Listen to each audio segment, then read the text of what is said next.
Bismillahirrahmanirrahim. Assalamualaikum warahmatullahi wabarakatuh.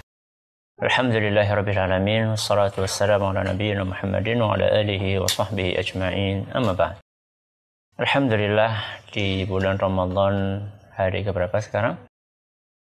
Hari ke-6 kita masih kembali diberi kekuatan, kesehatan, hidayah serta taufik dari Allah Jalla wa Ala sehingga kita bisa kembali mengikuti acara kuliah subuh untuk membahas tips hidup bahagia.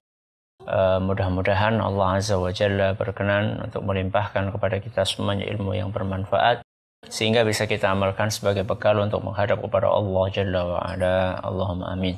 Salawat dan salam semoga senantiasa tercurahkan kepada junjungan kita Nabi Agung Muhammad sallallahu alaihi wasallam, kepada keluarganya, sahabatnya dan umatnya yang setia mengikuti tuntunannya hingga akhir nanti. Pada pertemuan yang lalu kita sudah membahas tentang muqaddimah yang disampaikan oleh Syekh Abdurrahman bin Nasir As-Sa'di rahimahullah.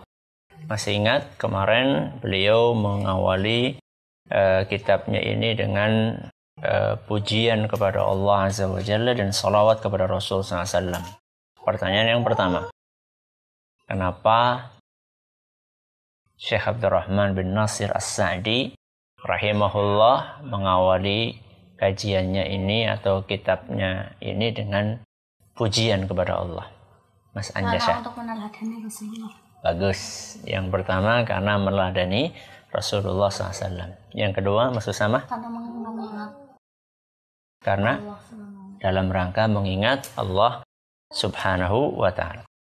Bagus, sekarang kenapa setelah memuji Allah kemudian kita bersolawat kepada Rasul SAW? Masuk Kasya?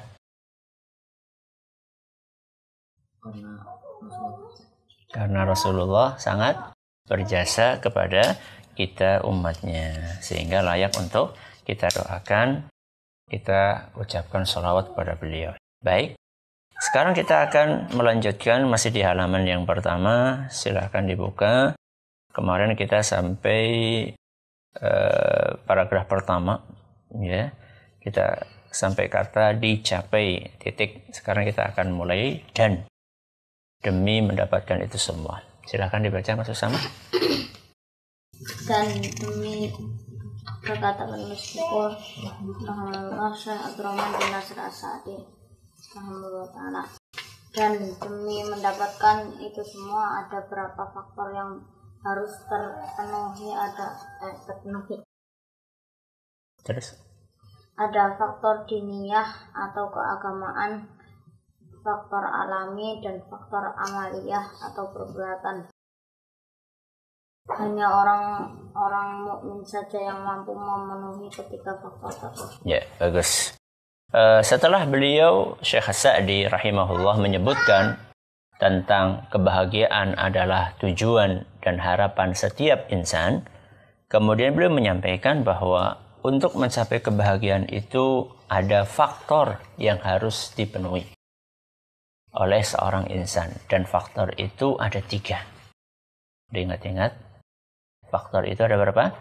Ada 3. Yang pertama adalah faktor keagamaan. Faktor keagamaan. Yang kedua adalah faktor alami. Dan yang ketiga adalah faktor perbuatan. Apa yang pertama? Faktor keagamaan. Yang kedua, faktor alami. Yang ketiga, faktor perbuatan. Apa yang pertama, Sanjas? Faktor alami. Enggak. Apa yang pertama? Faktor. Yang konsentrasi ya. Konsentrasi ke pelajarannya. Yang pertama apa Mas Suka? Bagus. Yang kedua Mas Abdurrahman? Faktor alami. Faktor alami. Mas Abdullah yang ketiga? Faktor perbuatan. Bagus. Ada berapa faktor? Mas sama? Ada 3 faktor. Yang pertama faktor apa? Keagamaan. Yang kedua faktor alami. Yang ketiga faktor perbuatan. Apa bedanya? Bisa kasih contoh. Nabi kasih contoh. Yang pertama faktor keagamaan. Contohnya apa? Dzikir. Apa? Dzikir.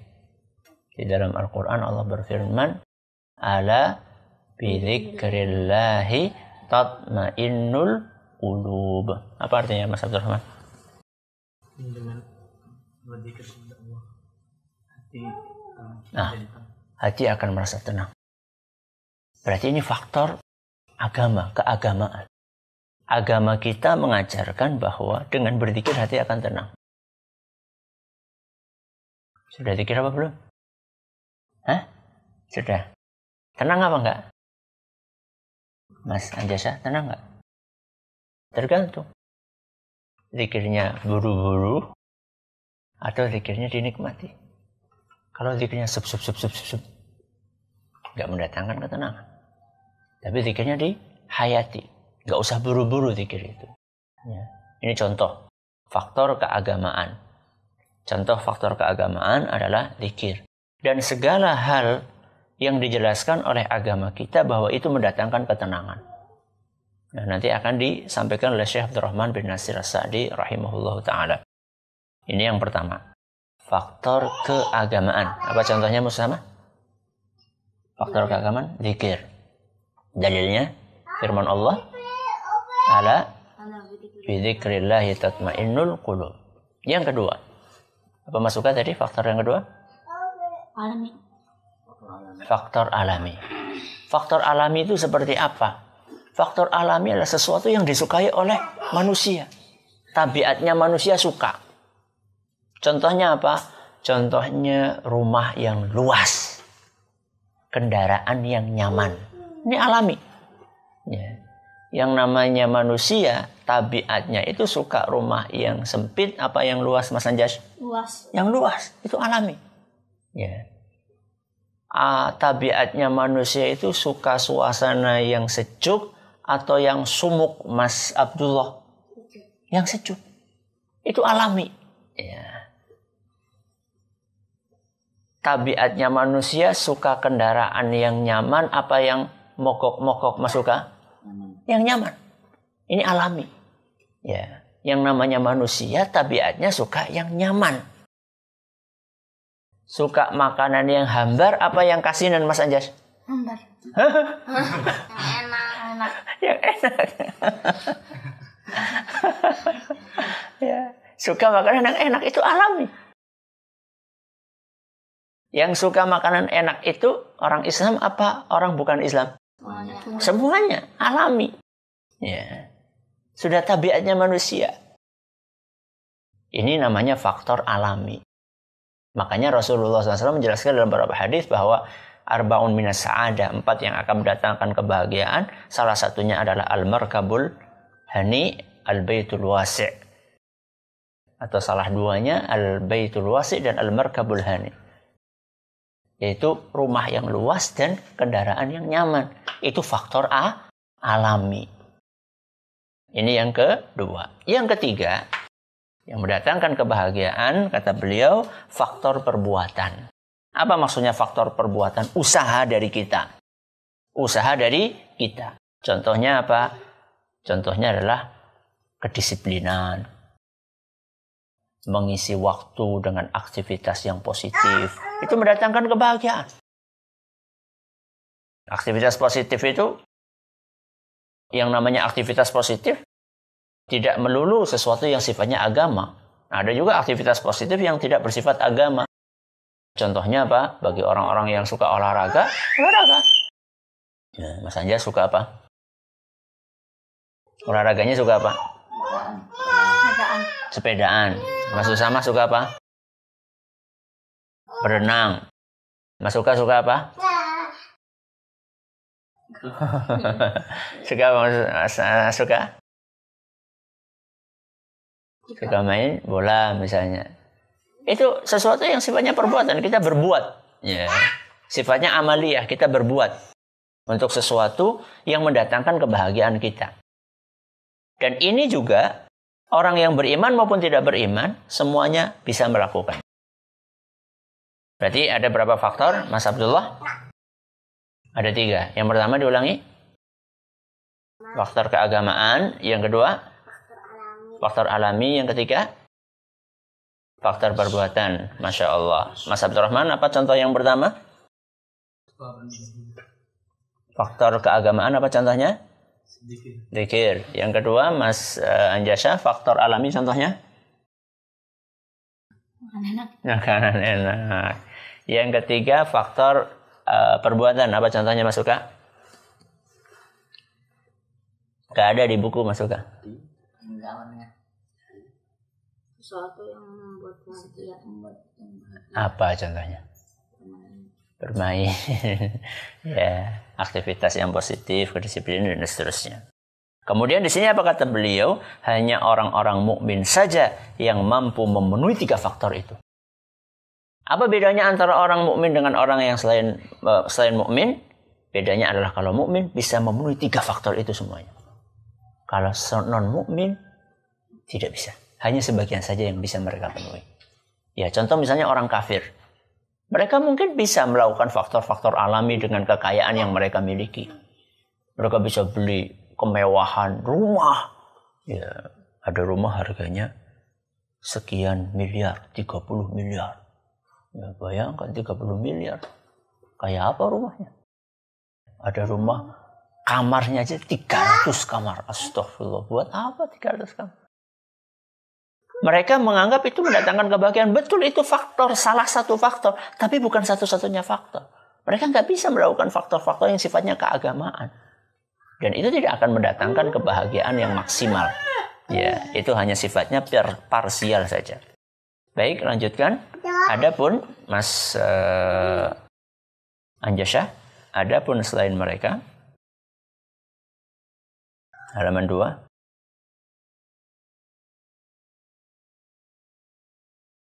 Di tengah, adapun selain mereka,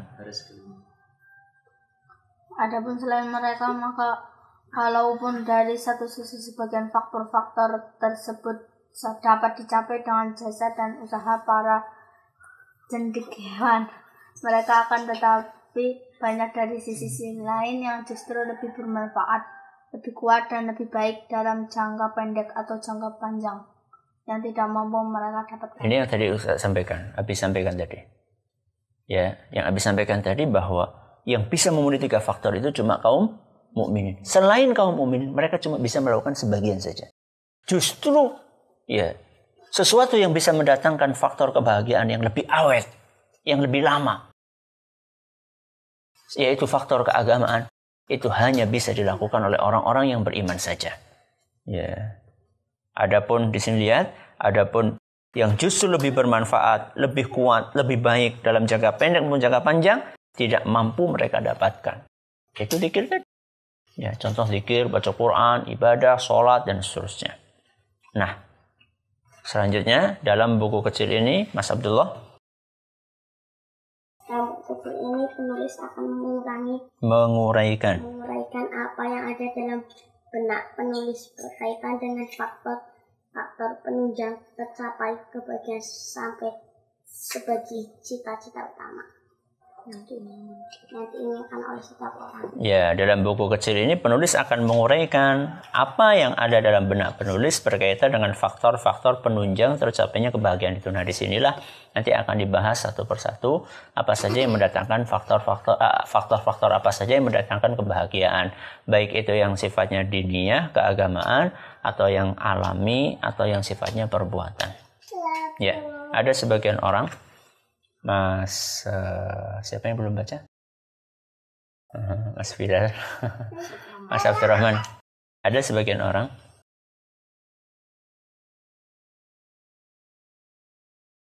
halaman 3. Orang yang sudah memenuhi sebagian besar dari faktor-faktor tersebut sehingga dapat hidup dengan baik dan tenang. Namun ada sebagian lagi yang sama sekali belum bisa memenuhi faktor-faktor tersebut sehingga mereka hidup sengsara dan tidak bahagia. Bahkan ada lagi yang setengah-setengah. Hanya Allah lah yang mampu memberikan taufik dan pertolongannya untuk menggapai semua kebaikan dan menolak setiap. Nah, di akhir muqaddimah ini Syekh As-Sa'di rahimahullah menjelaskan bahwa manusia itu macam-macam. Ya, ada yang sudah mendapatkan faktor-faktor itu semuanya, ada yang cuma sebagiannya saja. Tapi Sejatinya yang bisa memberikan kebahagiaan itu adalah siapa? Allah. Maka di sini disebutkan hanya Allah lah yang mampu memberikan taufik dan pertolongannya untuk menggapai semua kebaikan dan menolak setiap mudarat. Jadi hanya Allah Azza wa Jalla yang bisa mendatangkan kebahagiaan, tapi kita disuruh untuk berusaha dan berikhtiar. Ini saja yang bisa kita sampaikan pada pagi hari ini. Mudah-mudahan yang sedikit ini bermanfaat buat kita semuanya. Wallahu ta'ala a'lamu bissawab. Ada pertanyaan? Kita cukupkan sampai di sini. Kita tutup dengan membaca doa kafaratul majlis. Subhanakallahumma wa bihamdika asyhadu an la ilaha illa anta astaghfiruka wa atubu ilaik. Wa sallallahu ala nabiyyina Muhammadin wa ala alihi wa sahbihi ajma'in. Wassalamualaikum warahmatullahi wabarakatuh.